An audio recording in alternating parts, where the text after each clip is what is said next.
masih kembali melayani menggembalakan di Efesus sampai masa tuanya, dan dia mati dalam keadaan damai.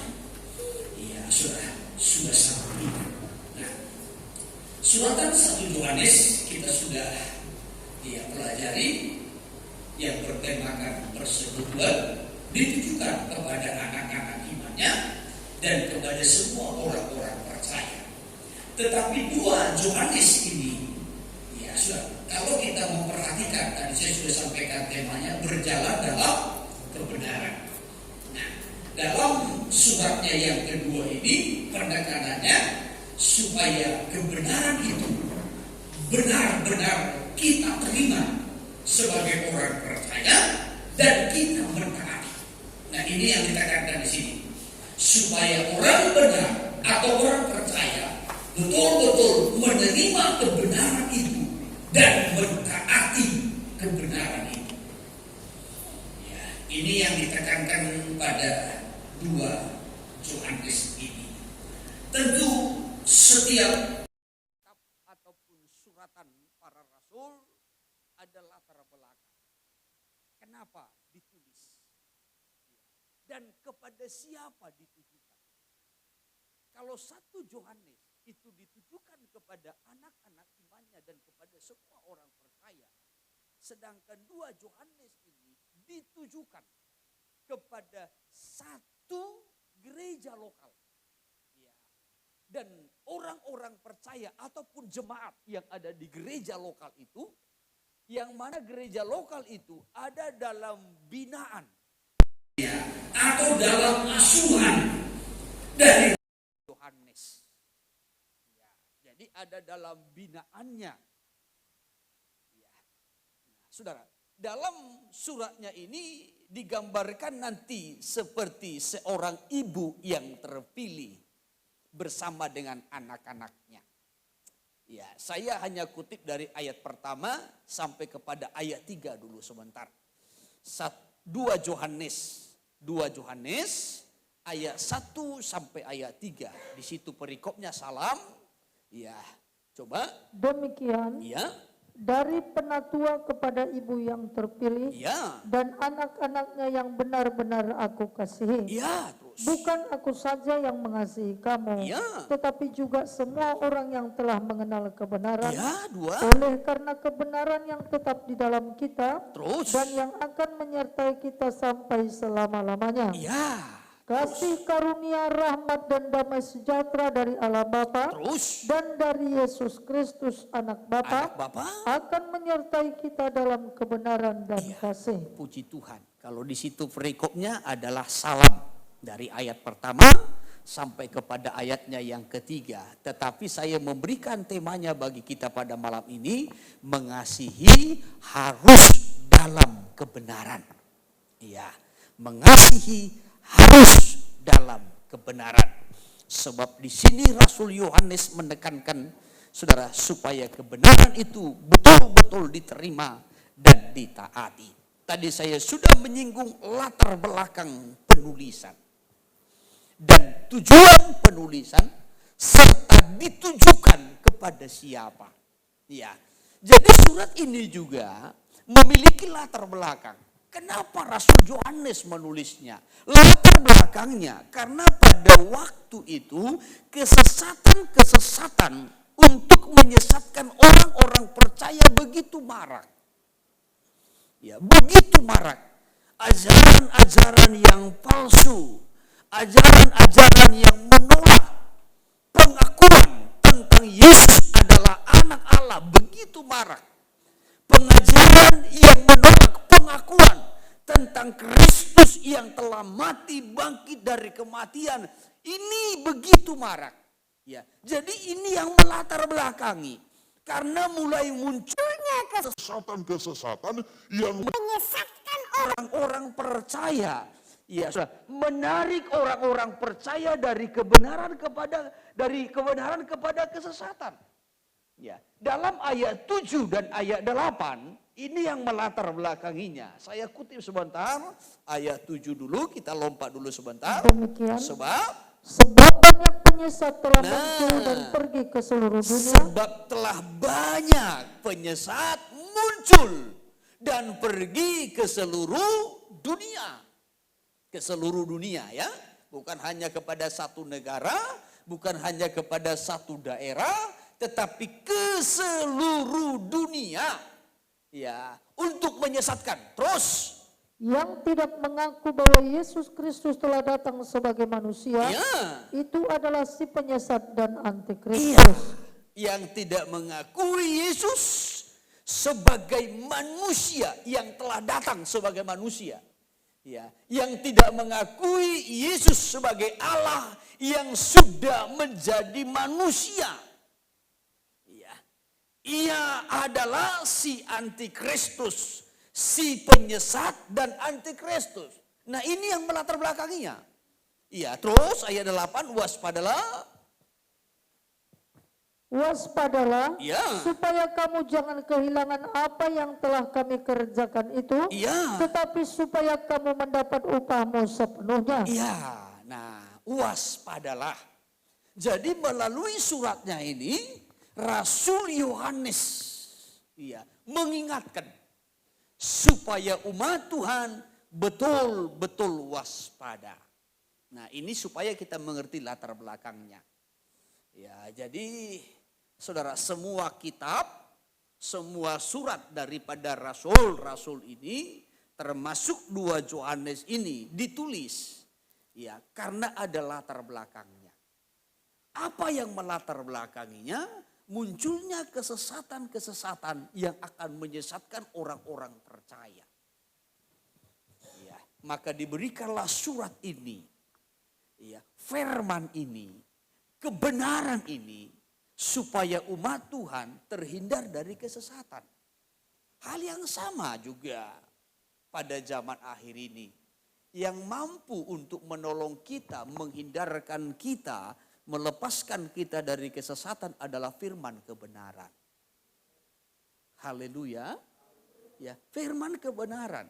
Jadi firman kebenaran itulah yang diberikan kepada kita sehingga kita dapat mengerti, memahami mana yang benar, mana yang salah. Ya, mana yang rohani, mana yang duniawi. Mana karya Tuhan, mana pekerjaan setan. Ya. Oleh sebab itu kalau jemaat Tuhan tidak tertarik kepada firman Tuhan, sangat rawan dengan kesesatan. Kesesatan itu begitu mudah masuk, menyelusup. Kesesatan itu tidak lagi saudara, seperti mungkin seperti pada masa-masa dulu kesesatan datang dengan seseorang yang membawa ajaran yang bertentangan dengan apa yang sudah kita terima. Kebenaran atau firman Tuhan yang sudah kita pahami, tidak. Tetapi kesesatan itu begitu masuk, menyelusup. Saudara bayangkan, manusia yang sempurna seperti Hawa yang ditempatkan di Taman Eden pun bisa tersesat. Yang Tuhan ciptakan sempurna, segambar dengan Tuhan, sama mulianya dengan Tuhan. Apalagi kita ini, manusia yang syarat dengan dosa, yang sudah mewarisi benih tabiat dosa. Di dalam tubuh daging kita ini sudah ada benih tabiat dosa itu. Sangat mudah tersesat, rawan dengan kesesatan itu. Tetapi kita bisa tertolong kalau hati kita betul-betul terbuka terhadap firman Tuhan kepada kebenaran yang memberikan kita pengertian, pemahaman sehingga kita dapat membedakan mana yang benar, mana yang salah. Haleluya. Ya. Nah, oleh sebab itulah. Jadi kalau dulu pada zaman Rasul Yohanes ini, begitu maraknya kesesatan-kesesatan itu. Nah, jadi untuk memelihara daripada umat Tuhan, supaya umat Tuhan itu tetap hidup dalam kebenaran, sehingga bisa setia sampai kepada akhirnya, maka diberikanlah surat ini, disampaikanlah surat ini. Ya, supaya umat itu tetap hidup dalam kebenaran, sehingga mampu untuk setia. Sebab orang yang bisa setia adalah orang yang tetap hidup dalam kebenaran. Kita tidak akan pernah mampu setia kalau kita tidak hidup dalam kebenaran. Saudara bisa setia sampai hari ini karena saudara masih cinta dengan kebenaran. Karena saudara masih rindu mengalami kebenaran. Tetapi kalau saudara sudah lagi tidak tertarik dengan kebenaran, ya, saudara sudah menolak kebenaran, saudara tidak mau dituntun dibawa kepada kebenaran, tidak akan lama lagi saudara tidak akan pernah setia. Ya, sebab yang menolong memampukan kita untuk setia adalah ketika kita hidup dalam kebenaran. Haleluya. Nah, jadi ini tadi yang melatar belakanginya. Dan tujuan ini ditulis sekali lagi untuk memelihara umat Tuhan supaya umat Tuhan tetap hidup dalam kebenaran sehingga mampu bertahan ataupun setia sampai kepada akhirnya. Ya, nah puji Tuhan kembali dalam ayat pertama dalam salam ini ya Rasul Yohanes menyampaikan begini, dari penatua. Ya, dari penatua. Dia tidak menyebutkan dirinya dari Rasul Yohanes. Ya, tidak. Tetapi dia sebutkan dari penatua kepada ibu yang terpilih dan anak-anaknya. Kata ibu di sini, ya saudara, bukan menunjukkan kepada seorang perempuan, seorang ibu-ibu. Bukan. Ya. Kata ibu ini menunjukkan kepada satu gereja lokal. Ya. Karena ibu atau perempuan ini ya melukiskan gereja. Melukiskan gereja. Ya, saudara. Sekali lagi supaya kita pahami. Nanti saudara berpikir ibu ini siapa ini? Ya, ya, apakah ini si Maria, apakah ini si Marta? Ya, bukan. Ya, sudah. Tetapi kata ibu ini menunjukkan kepada satu gereja lokal yang berada dalam binaan asuhan daripada Rasul Yohanes. Ya, yang terpilih dan anak-anaknya. Anak-anaknya ini menunjukkan kepada sidang jemaatnya. Ibu ini menyatakan gereja lokal, sedangkan anak-anaknya ini menunjukkan kepada sidang jemaatnya. Nah, ini.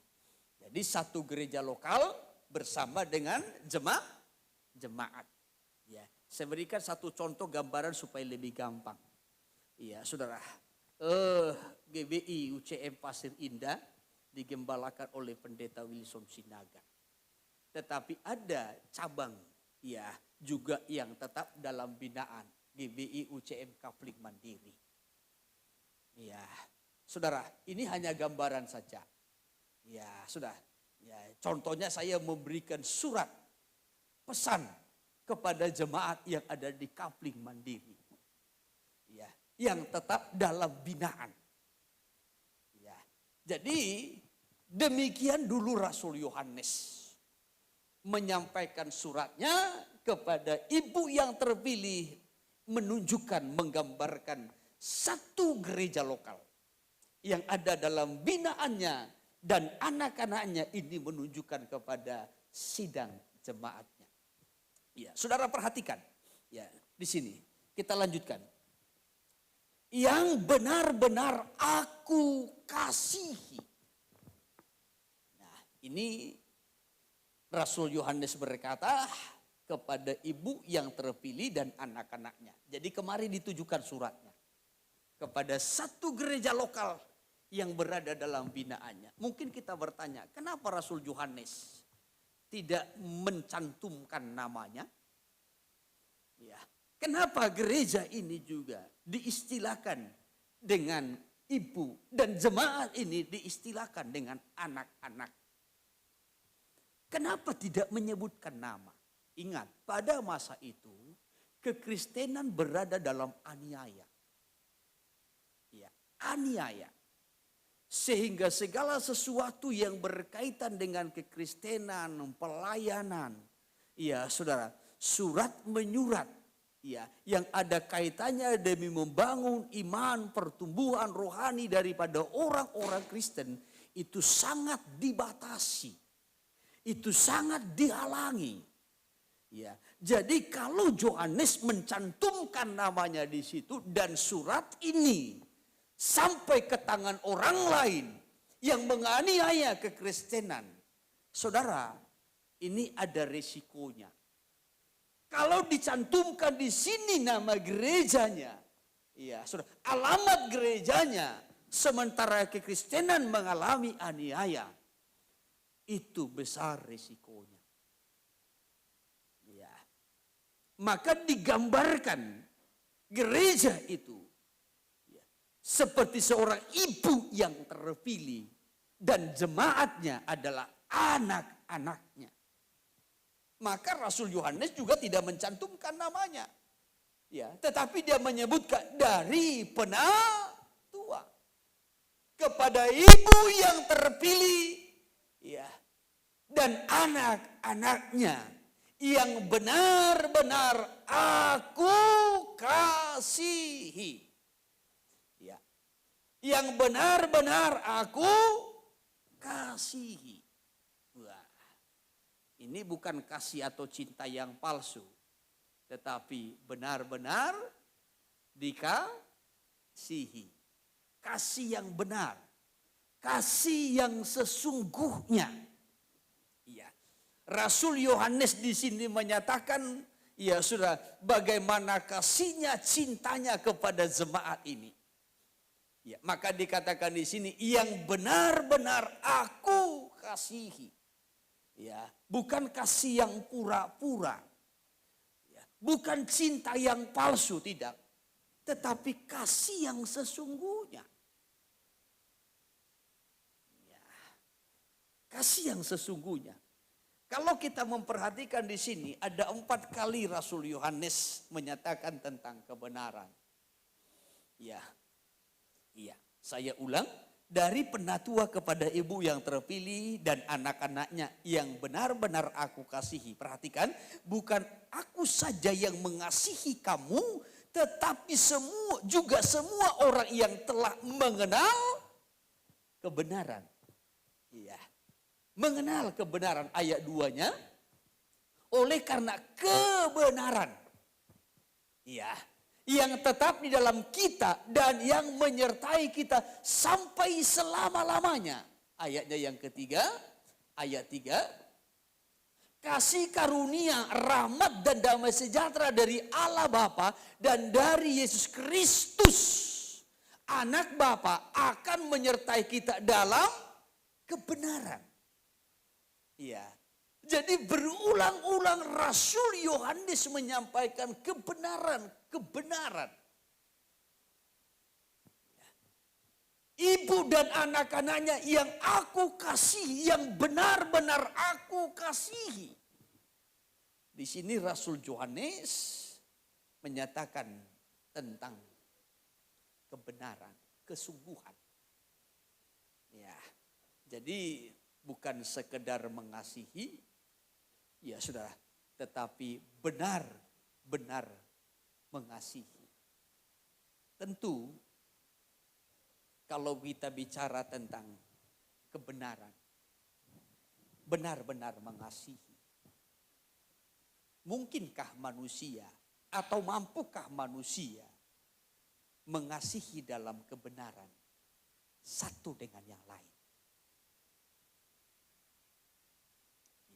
Atau kalau kita tarik kepada diri kita, mampukah kita, dapatkah kita mengasihi satu dengan yang lain dalam kebenaran? Kalau kita mau jujur, kita tidak akan mampu. Karena di dalam diri manusia tidak ada kebenaran. Ya toh? Ya. Roma pasal yang ketiga, ayat 9 dan ayat 10 mencatat, tidak seorang pun yang benar. Tidak seorang pun berbuat yang benar. Tidak seorang pun yang mampu mengasihi dengan benar. Iya, coba Roma pasal yang ketiga dulu kita lihat. Demikian ayat 9 dimulai. Ya. Jadi bagaimana? Ya. Adakah kita mempunyai kelebihan daripada orang lain? Ya. Sama sekali tidak. Terus? Sebab di atas telah kita tuduh baik orang Yahudi maupun orang Yunani. Ya. Bahwa mereka semua ada di bawah kuasa dosa. Semua manusia ada di bawah kuasa dosa. Semua manusia. Tidak terkecuali laki-laki, perempuan, tua dan muda, termasuk anak-anak, semua berada di bawah kuasa dosa. Karena itulah, maka ayat 10. Seperti ada tertulis, Ya. Tidak ada yang benar, Tidak seorang ada pun yang benar. tidak. Seorang pun tidak. Ya.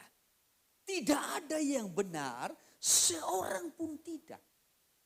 Karena semua manusia laki-laki dan perempuan, tua muda, anak-anak, ya, semua sudah berada di bawah kuasa dosa. Sehingga tidak mampu berbuat yang benar. Tidak mampu berpikir benar. Tidak mampu menjaga hati dengan benar. Tidak mampu menjaga perkataannya dengan benar. Tidak mampu menjaga sikap hidupnya benar. Tidak mampu beribadah melayani dengan benar.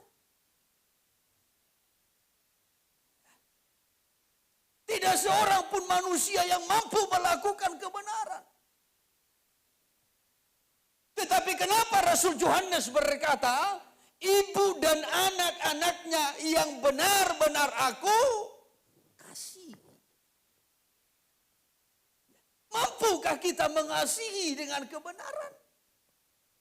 Jangankan orang lain. Kadangkala pasangan kita pun kita tidak mampu mengasihi dengan benar. Orang tua belum tentu mampu mengasihi anaknya dengan benar. Apalagi sesama jemaat. Apalagi dengan orang lain. Sebab di dalam diri manusia tidak ada kebenaran. Tetapi saya tarik dulu. Kebenaran itu hanya ada di dalam Kristus. Amin. Kristuslah kebenaran. Ya, seperti pujian kita berkata, tidak seorang pun manusia yang benar, tetapi Kristuslah yang benar. Yohanes 14 ayatnya yang ke-6 mencatat, ya, Yesus berkata, akulah jalan, kebenaran dan hidup. Ya, Yesuslah jalan itu, Yesuslah kebenaran itu, Yesuslah hidup. Ya, tidak seorang pun dapat sampai kepada Bapa atau datang kepada Bapa kalau tidak melalui aku. Tidak seorang pun dapat datang kepada Bapa kalau tidak melalui kebenaran. Ya, tidak seorang pun dapat sampai kepada Bapa kalau tidak melalui jalan yang benar. Jalan yang benar itu adalah Kristus. Amin. Hidup yang benar itu adalah Kristus. Amin. Ya, ini dulu yang harus kita pahami. Ya, di dalam diri manusia tidak ada kebenaran, maka manusia tidak mampu mengasihi dengan benar. Tidak mampu berbuat dengan benar, tidak mampu berpikir dengan benar. Ya. Tetapi kebenaran itu adalah Kristus sendiri. Yesuslah kebenaran itu. Yang kedua, Roh Kuduslah kebenaran itu. Iya. Roh Kristus adalah kebenaran. Yohanes 14 ayat 15, 16, 17. Iya. Demikian firman Tuhan. Ya. Jikalau kamu mengasihi aku, Ya. kamu akan menuruti segala perintahku. Terus. Aku akan minta kepada Bapa, Ya.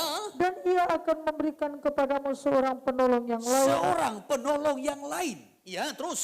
Supaya Ia menyertai kamu selama-lamanya. Supaya Ia, penolong itu, menyertai kamu selama-lamanya. Yaitu Roh kebenaran. Roh kebenaran. Itulah Roh Kudus. Ya. Kalau tadi kita melihat dalam ayatnya yang ke-6, Yesuslah kebenaran. Dalam ayat 15, 16, 17, Roh Kudus adalah kebenaran. Amin. Ya, Roh Kudus itulah kebenaran. Nah, kita berlanjut lagi. Pada pasal 17, ayatnya yang ke-17 dikatakan bahwasanya firman itulah kebenaran. Ya, Yohanes 17 ayat 17. Demikian, ya, kuduskanlah mereka dalam kebenaran. Terus, firman-Mu adalah kebenaran. Firman-Mu adalah kebenaran. Ya.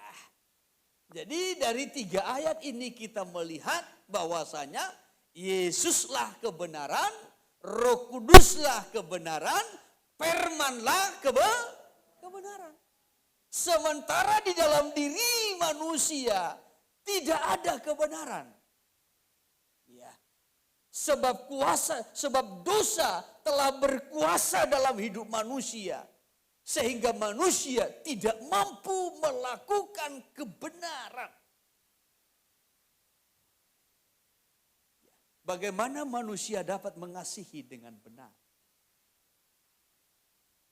Saudara yang terkasih, orang yang dapat mengasihi dengan benar adalah orang yang mengenal Yesus dan menerima yang adalah kebenaran itu sendiri. Ya. Kita bisa mengasihi dengan benar karena kita mengenal Yesus yang adalah kebenaran. Kita dapat mengasihi dalam kebenaran. Atau kita benar-benar mengasihi karena kita mengenal dan menerima Yesus yang adalah kebenaran itu.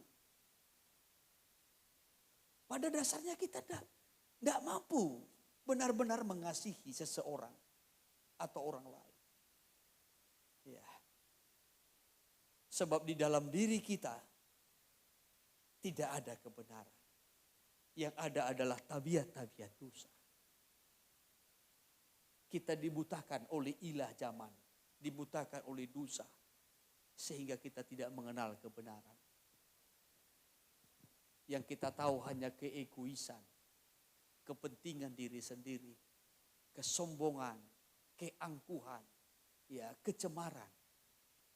Tetapi ketika kita mengenali Yesus dengan benar dan menerima secara pribadi, ya, dan hidup dalam kuasa Roh Kudus, tuntunan Roh Kudus, sehingga kita dimampukan untuk mengasihi dengan benar.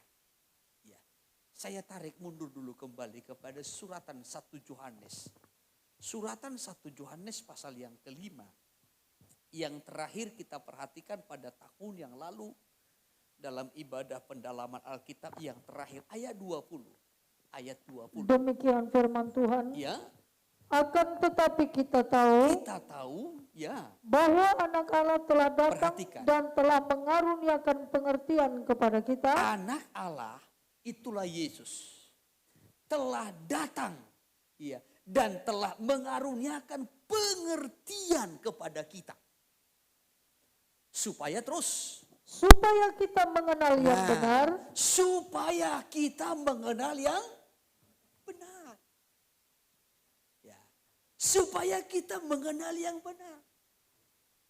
Jadi Yesus itu diberikan kepada kita, kita menerimanya, kita mempercayainya, supaya kita mengerti ataupun mengenal yang benar. Oleh sebab itu tadi saya sampaikan, orang yang tidak mengenal Yesus tidak akan mengenal kebenaran. Karena Yesuslah kebenaran itu. Berbuat baik itu jauh lebih mudah dari berbuat kebenaran. Mengerti tentang yang baik itu jauh lebih mudah, ya, dibanding mengerti kebenaran. Karena baik belum tentu benar. Ya, sekali lagi, ya sudah, baik belum tentu benar. Banyak orang hidupnya baik, tetapi hidupnya belum benar. Ya. Bisa ditangkap? Ya. Banyak jemaat hidupnya baik, tetapi hidupnya tidak benar. Beribadah dengan baik, melayani dengan baik, tetapi tidak hidup dalam kebenaran.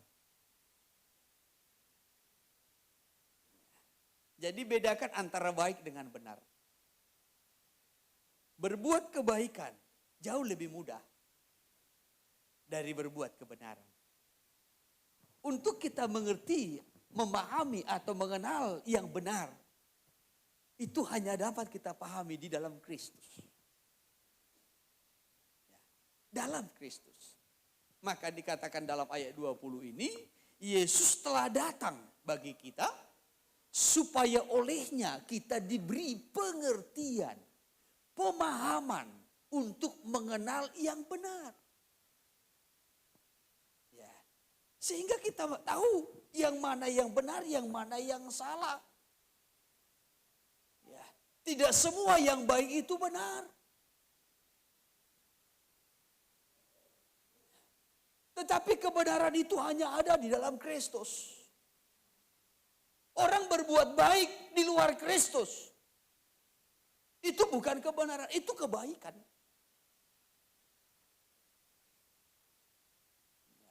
Orang bisa melayani di luar Kristus.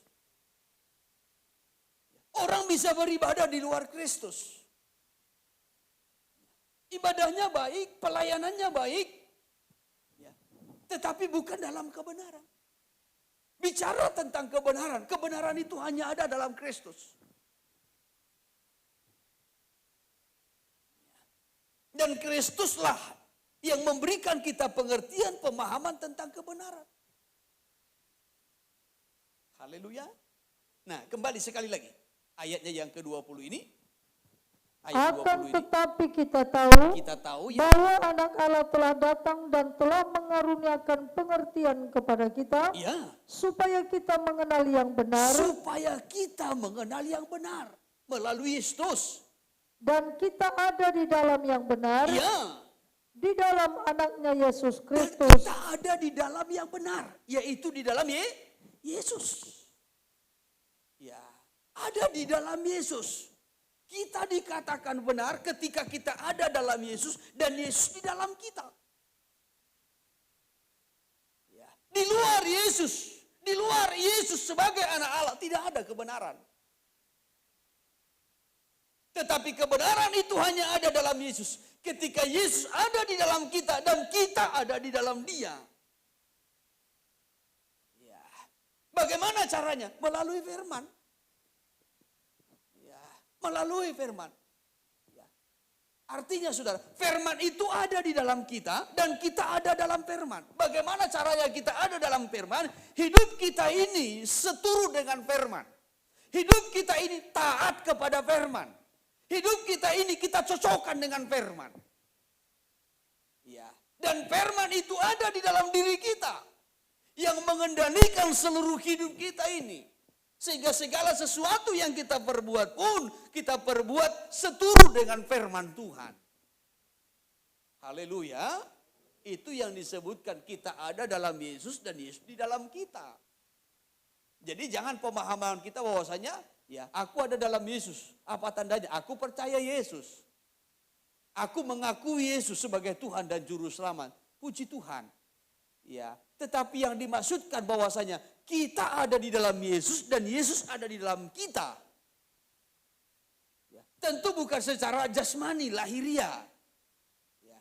Saudara, firman ini adalah pribadi Tuhan. Firman ini adalah pribadi daripada anak Allah, Yesus. Ya, kita ada di dalam firman ini ada di dalam kita. Kita menerima firman itu, kita menerima kebenaran itu. Dalam hidup kita ini. Kita cinta dengan kebenaran itu, kita rindu hidup kita ini dibenarkan, maka kita juga hidup seturut dengan firman itu, kebenaran itu. Kita tidak lagi hidup menurut keinginan kita. Kita tidak lagi hidup menurut dunia. Hidup secara duniawi. Ya, Saudara, kita tidak lagi hidup dalam pengaruh, kuasa, ikatan dosa. Tetapi kita hidup mencocokkan hidup kita ini dengan firman. Bisa ditangkap? Kita yang mencocokkan diri kita dengan firman. Bukan firman itu yang kita cocokkan dengan kita. Mana firman yang cocok kita terima. Mana firman yang enggak cocok ya kita tolak. Bukan. Kita mencocokkan diri kita dengan firman. Yang kebanyakan orang Kristen mencocokkan firman dengan dirinya. Ya. Maka mana kira-kira firman ya yang cocok dengan dirinya, ini yang diberitakan, ini yang dikhotbahkan. Ya. Mana kira-kira firman yang cocok dengan dirinya, nah ini yang dipegang.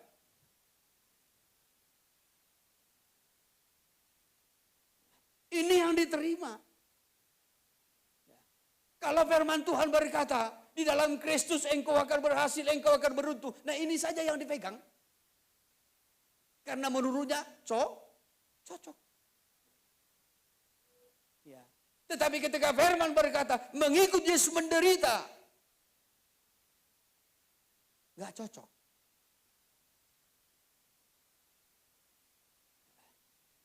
Mengikut Yesus diberkati dan engkau akan sukses. Terima. Tetapi mengikut Yesus hidup dalam kekudusan. Tidak cocok. Itu namanya mencocokkan firman dengan diri. Kita yang harus mencocokkan diri kita dengan firman. Kita yang harus menyesuaikan diri kita dengan firman. Haleluya. Maka setiap kita mendengar dan menerima firman, cocokkan dirimu dengan firman itu.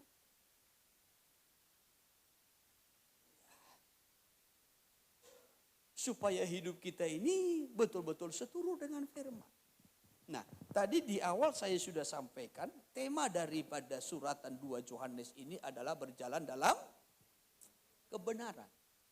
Rasul Yohanes menekankan, supaya kebenaran itu betul-betul diterima dan ditaati. Ya, kebenaran itu diterima dan ditaati. Ya, jadi bukan hanya sekedar dipahami, tetapi diterima dan ditaati. Sebab kebenaran itu adalah pribadi Yesus, kebenaran itu adalah Roh Kudus, kebenaran itu adalah firman. Sehingga kita dapat mengasihi. Ya. Ketika kita menerima firman itu, 1 Petrus pasal 1. 1 Petrus pasal 1 ayat 22. Ayat 22. Ayat 22. Demikian firman Tuhan. Ya. Karena kamu telah menyucikan dirimu oleh ketaatan kepada kebenaran. Ya. Sehingga kamu dapat mengamalkan kasih persaudaraan yang tulus ikhlas. Ya, kamu dapat mengamalkan kasih persaudaraan yang tulus ikhlas. Benar-benar mengasihi. Iya, benar-benar mengasihi. Rasul Yohanes tadi berkata, ya, suratnya itu ditujukan kepada ibu yang terpilih dan anak-anaknya yang benar-benar aku kasihi. Ya. Bagaimana dapat mengasihi, mengamalkan kasih persaudaraan Philadelphia yang tulus ikhlas ini? Nah, perhatikan, diawali tadi di sini dikatakan karena kamu telah menyucikan dirimu oleh ketaatan kepada kebenaran. Ya. Menyucikan diri melalui ketaatan kepada kebenaran. Jadi terima dulu kebenaran itu, taati dulu kebenaran itu, baru kita dapat mengamalkan kasih persaudaraan yang tulus ikhlas. Baru kita bisa benar-benar mengasihi. Ya.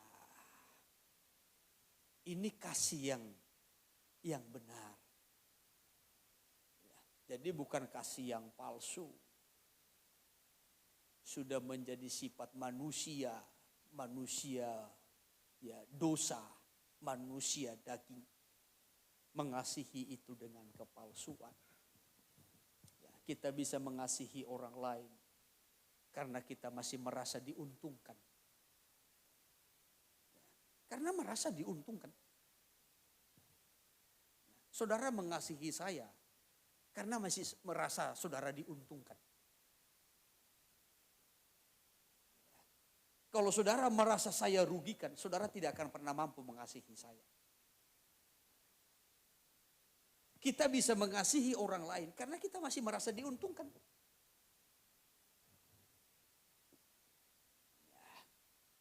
Dalam hal apa? Mungkin dalam banyak hal. Mungkin karena sering dia menolong kita, membantu kita. Ya, teman kita curhat. Ya, saudara, dan lain sebagainya. Tetapi saya mau sampaikan bahwasanya itu bukan benar-benar kasih. Ya, itu bukan kasih dalam kebenaran. Kita mengasihi karena masih merasa diuntungkan. Ya. Tetapi suratan Rasul Yohanes ini menekankan supaya kita benar-benar mengasihi. Karena sudah terlebih dahulu kita mengalami ataupun menerima kebenaran itu. Itulah pribadi Kristus dan mengalami kuasa Roh Kudus dalam hidup kita. Menerima firman-Nya dalam hidup kita. Kita mengalami kuasa Roh Kudus. 1 Yohanes pasal 3. 1 Yohanes pasal 3. Kita mundur dulu kembali. Ya, 1 Yohanes pasal 3 ayat 24 saja. Ayat 24. Demikian firman Tuhan. Ya. Barang siapa menuruti segala perintahnya. Barang siapa menuruti segala perintahnya. Ya. Ia diam di dalam Allah. Ia dan diam Allah di dalam dia. Di dalam Allah dan Allah di dalam dia. Terus. Dan demikianlah kita ketahui Ya. bahwa Allah ada di dalam kita. Ya. Yaitu roh yang telah ia karuniakan kepada kita. Jadi dengan demikianlah kita memahami bahwasanya kita ada di dalam Allah, kita ada dalam yang benar. Ya, dalam kebenaran, yaitu roh yang telah ia karuniakan kepada kita. Ya, oleh Roh Kudus. Ya, oleh karunia Roh Kudus, oleh kuasa Roh Kudus. Jadi saudara, kita bisa mengasihi dengan benar karena kita mengenal Kristus dan menerima Kristus serta mengalami kuasa Roh Kudus. Ya.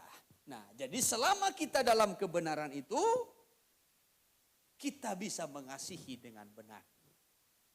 Nah, kembali kepada 2 Yohanes. 2 Yohanes. Dalam 2 Yohanes tadi katakan begini. Ya.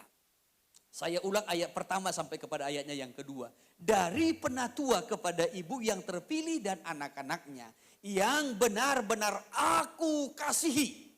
Ya.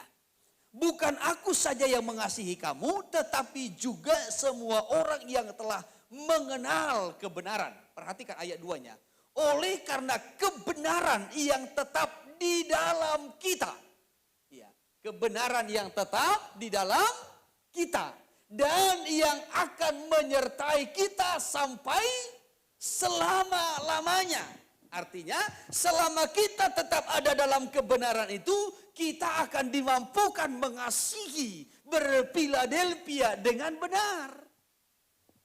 Ya, tetapi ketika kita bergeser dari kebenaran itu, maka kita akan kehilangan kasih filadelfia. Ini, ya, saudara, jadi kita bisa saling mengasihi satu dengan yang lain. Kita bisa berfiladelfia, kita bisa benar-benar saling mengasihi karena kita tetap di dalam kebenaran. Ya. Tetapi ketika kita bergeser dari kebenaran itu, maka hilanglah kasihnya, hilanglah filadelfianya. Ya. Jadi kita bisa saling mengasihi satu dengan yang lain karena kita masih tetap dalam kebenaran. Ya, oleh sebab itu pegang kebenaran itu. Ya, hiduplah dengan benar, taati kebenaran itu, terima kebenaran itu supaya kita bisa saling mengasihi, berfiladelfia satu dengan yang lain. Ya, maka selama seseorang masih saudara hidup dalam kebenaran, bisa mengasihi. Tetapi ketika dia bergeser dari kebenaran itu, yang ada nanti adalah kebencian. Ya, satu dengan yang lain, saling melukai, saling menjatuhkan. Ya, sudah, saling menggigit, saling menyerang. Ketika sudah bergeser dari kebenaran. Puji Tuhan. Sudah, nah ini hal yang pertama yang sangat penting untuk kita perhatikan. Bagaimana kita bisa saling mengasihi, berfiladelfia satu dengan yang lain ketika kita tetap hidup di dalam kebenaran. Puji Tuhan. Nah ayat yang ketiga. Dalam ayat yang ketiga ini, di sini Rasul Yohanes menyampaikan salam dan sapa sebagai tanda persekutuan. Ya. Ayat 3 dikatakan kasih karunia, rahmat dan damai sejahtera dari Allah Bapa dan dari Yesus Kristus anak Bapa akan menyertai kita dalam kebenaran dan kasih. Ya, ini salam dan sapa sebagai tanda persekutuan. Jadi salam dan sapa itu adalah sebagai tanda persekutuan. Boleh disertakan dengan jabat tangan. Ya, jabat tangan. Ya, biasanya salam, ya, sapa, ya sudah. Ini sebagai tanda persekutuan. Ya, dan juga boleh disertakan dengan salam ataupun jabat tangan. Ya, dan ada kata-kata salam yang biasa dipakai. Ada yang memakai kata salam itu sebagai salom, damai sejahtera. Ya, kasih karunia, rahmat. Ya, sudah. Nah, ada kata-kata salam. Ya, saudara yang terkasih, ya mungkin ada juga yang berkata, ya haleluya.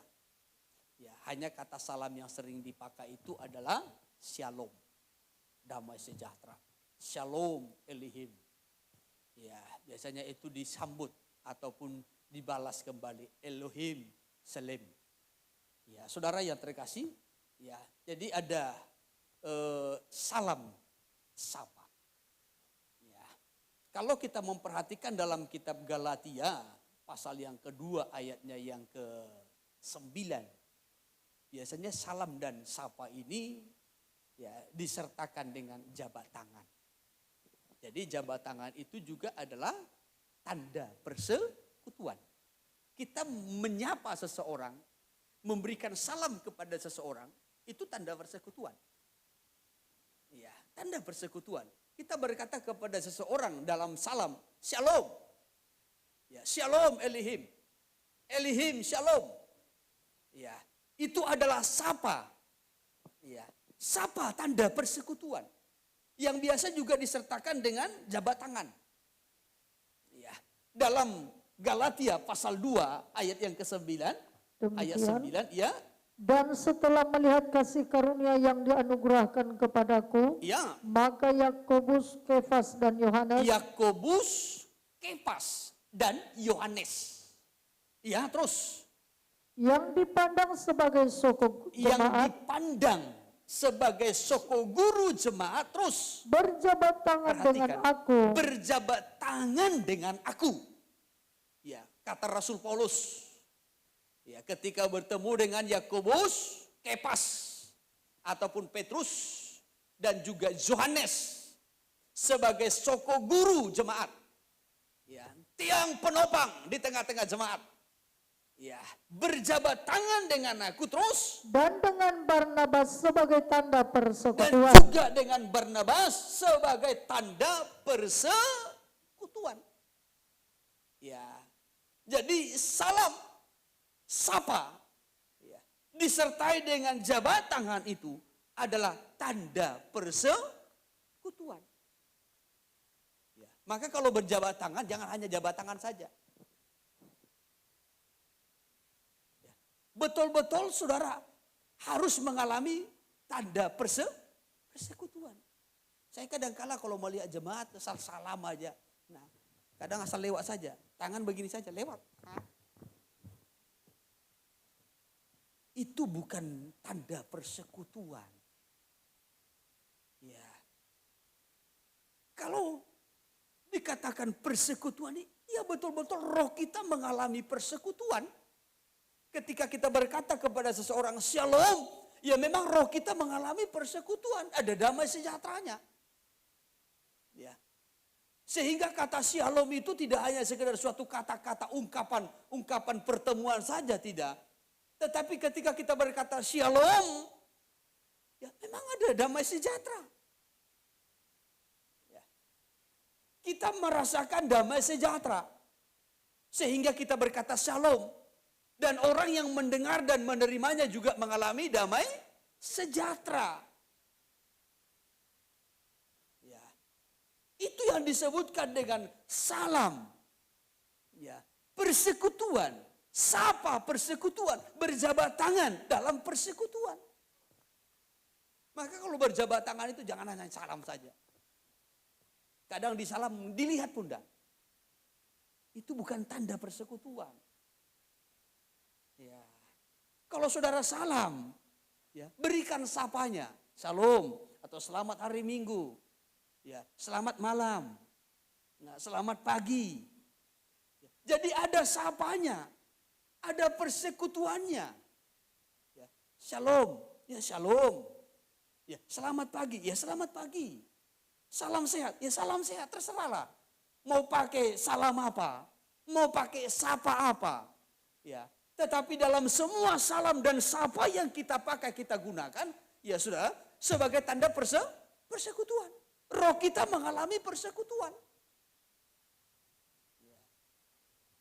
Hanya kadang-kala banyak ya, salam saja. Ya, nanti ya, tapi sambil salam.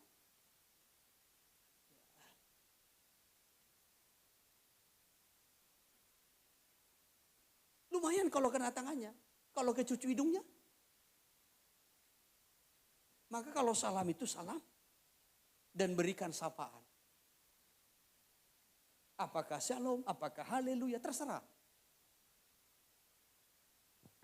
Ya, apakah damai sejahtera, selamat pagi, selamat malam. Ya, up to you. Ya. Tapi bicara tentang salam, sapa, jabat tangan, itu bicara tentang persekutuan. Ya, maka saya harap jemaat Tuhan kalaupun salam, ya salamlah dalam tanda persekutuan. Ya, orang-orang muda, remaja-remaja, ya anak-anak, kalaupun salam, ya salam dalam tanda persekutuan. Jangan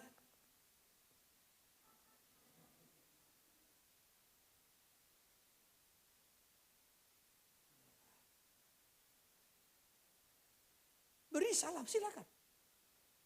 Tapi dalam tanda persekutuan. Sapa dalam persekutuan. Ya. Dalam ayat 3. Ya, sekali lagi coba dibacakan. Galatia 2. Bukan. 2 Yohanes tadi. 2 Yohanes ayat 3. Demikian. Ya. Kasih karunia, ya, rahmat dan damai sejahtera dari Allah Bapa ya, dan dari Yesus Kristus Anak Bapa ya, akan menyertai kita dalam kebenaran dan kasih. Ya. Ini salam persekutuan, salam dan sapa dalam tanda persekutuan. Tadi saya sampaikan boleh disertakan dengan jabat tangan. Iya. Di sini Rasul Yohanes menyampaikan salam dan sapa ini kasih karunia. Ya. Dan rahmat serta damai sejahtera. Ya. Ada 3 yang disampaikan di sini berkat persekutuannya. Yang pertama-tama adalah kasih karunia. Iya, kasih karunia. Dalam persekutuan itu diberikan berkat kasih karunia. Ya. Saudara, jadi dalam salam, sapa, persekutuan, ya, kita bagaikan menyalurkan, ya, mentransfer kasih karunia. Supaya kita boleh mengalami kasih karunia Tuhan. Ya. Persekutuan itu adalah kasih karunia. Bicara tentang kasih karunia, ya, ini bukan hanya kasih karunia yang kita terima, kita alami, ya, melalui keselamatan, kelahiran baru, tidak. Kalau dalam Yohanes pasal 1 ayat 16 dikatakan, supaya kita mengalami kepenuhan Kristus dan menerima kasih karunia demi kasih karunia. Artinya kasih karunia yang bertambah-tambah. Kemurahan Tuhan yang semakin bertambah-tambah. Yohanes 1 ayat 16. Demikian firman Tuhan. Ya, dalam Yohanes 1 ayat 16 ini supaya kita perhatikan dulu, ya.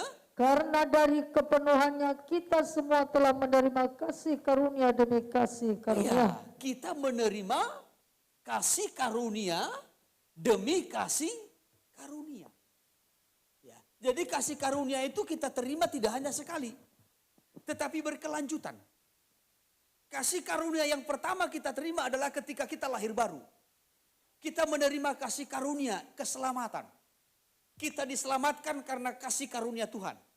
Bukan karena usaha, bukan karena pekerjaan, bukan karena kebaikan, bukan karena kehebatan kita. Kamu diselamatkan bukan karena usaha pekerjaanmu, tetapi kamu diselamatkan karena kasih karunia melalui iman kepada Kristus Yesus. Ya, itu yang pertama. Haleluya. Ya, saudara, setelah kita menerima kasih karunia yang menyelamatkan kita, berkelanjutan lagi. Kita mendapat kasih karunia untuk disucikan, untuk dikuduskan. Ya, 1 Petrus pasalnya yang pertama saja, 1 Petrus 1 ayat 13 kita mulai dulu. Ayat 13, ya. Sebab itu siapkanlah akal budimu. Siapkan akal budimu, ya. Waspadalah dan letakkanlah pengharapanmu seluruhnya. Terus. Atas kasih karunia yang dianugerahkan kepadamu. Atas kasih pada karunia waktu yang pernyataan dianugerahkan. Yesus Kristus. Pada waktu pernyataan Yesus Kristus. Terus. Hiduplah sebagai anak-anak yang taat. Ya. Dan jangan turuti hawa nafsu yang menguasai kamu pada waktu kebodohan. Terus. Tetapi hendaklah kamu menjadi kudus di dalam Hendaklah seluruh kamu hidupmu. menjadi kudus dalam seluruh hidupmu. Terus.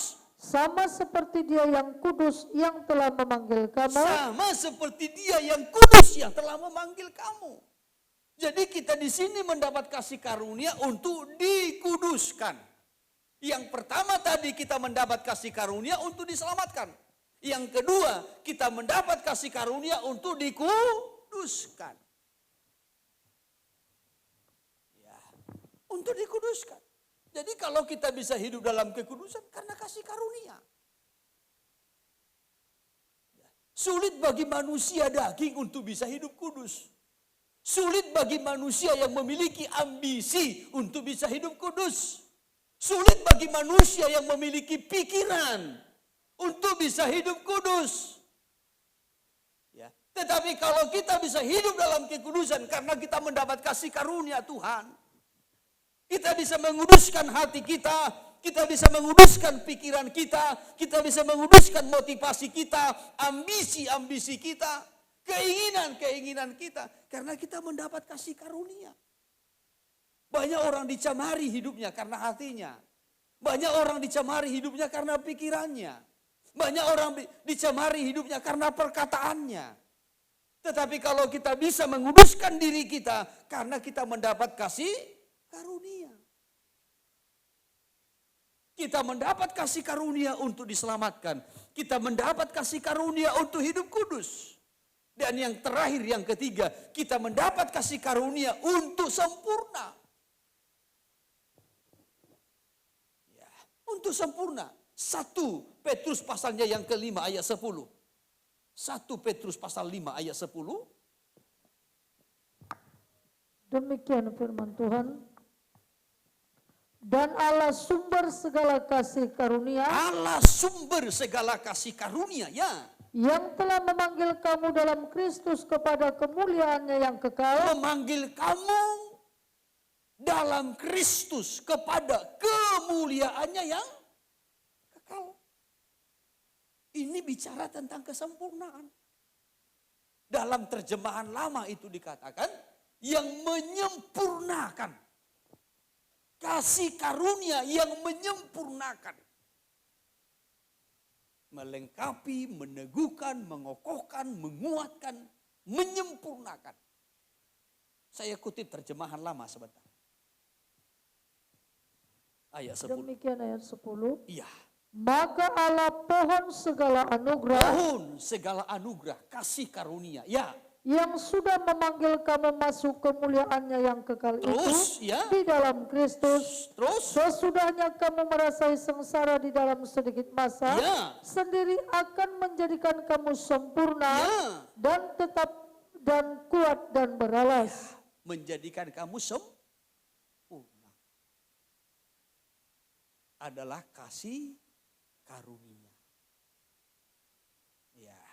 Oleh sebab itu kita harus mengalami kasih karunia demi kasih karunia. Nah ini tadi berkat salam persekutuan itu. Ya saudara, sehingga kita mendapat kasih karunia demi kasih karunia. Ya, oleh sebab itu mari ya miliki persekutuan satu dengan yang lain. Ya sudah, dalam sapa, dalam salam, melalui jabat tangan. Ya sudah. Supaya kita yang pertama-tama mendapat kasih karunia.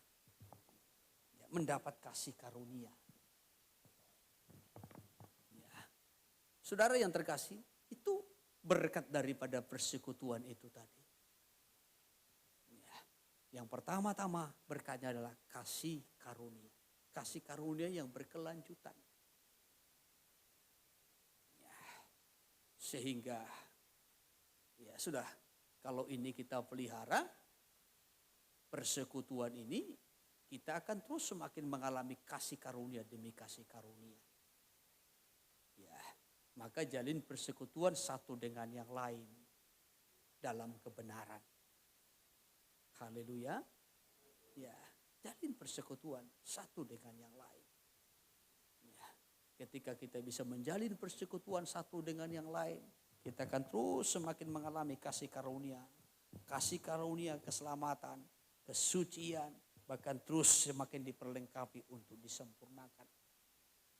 Tetapi kalau kita tidak membangun persekutuan satu dengan yang lain, ya sudah, kita tidak memelihara persekutuan satu dengan yang lain, kita berat hati bersekutu satu dengan yang lain, kita sangat sulit bertumbuh dalam kesucian. Mungkin kita sudah diselamatkan, tetapi sulit bagi kita untuk bertumbuh dalam kesucian, apalagi mengarah kepada kesempurnaan. Bagaimanalah kita bisa sempurna kalau bersekutu pun berat? Bagaimanalah kita bisa sempurna kalau menyapa pun satu dengan yang lain kita berat? Bagaimana kita bisa sempurna kalau berjabat tangan saja satu dengan yang lain kita berat?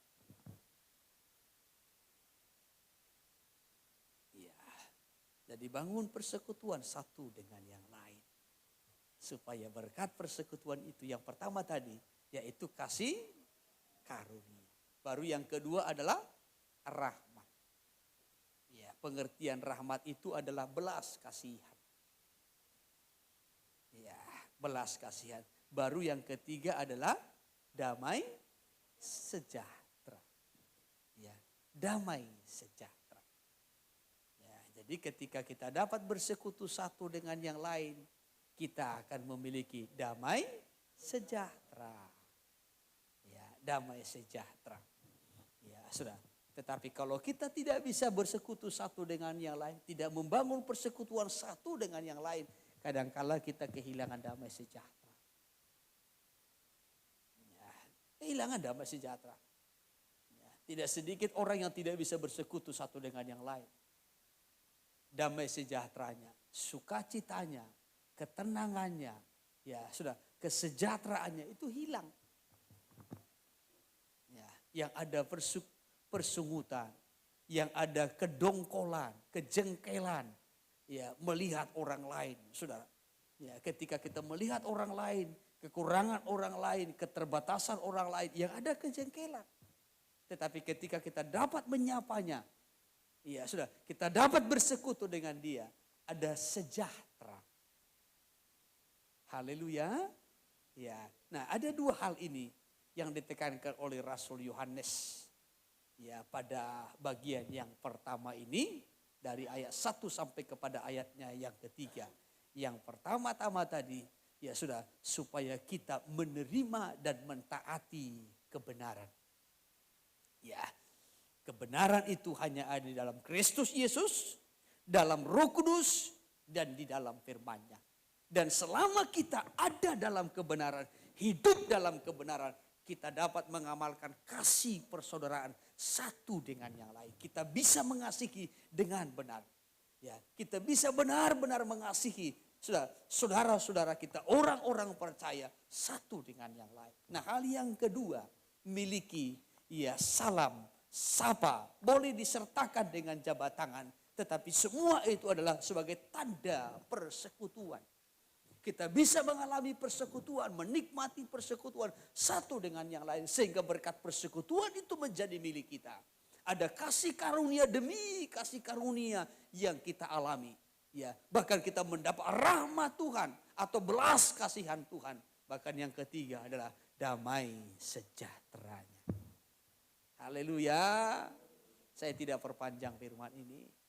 Tapi mari pada kesempatan malam hari ini, ya saudara, dua hal ini miliki, ya mengawali tahun ini, supaya kita boleh terus semakin digiring oleh Tuhan sampai kepada kesempurnaan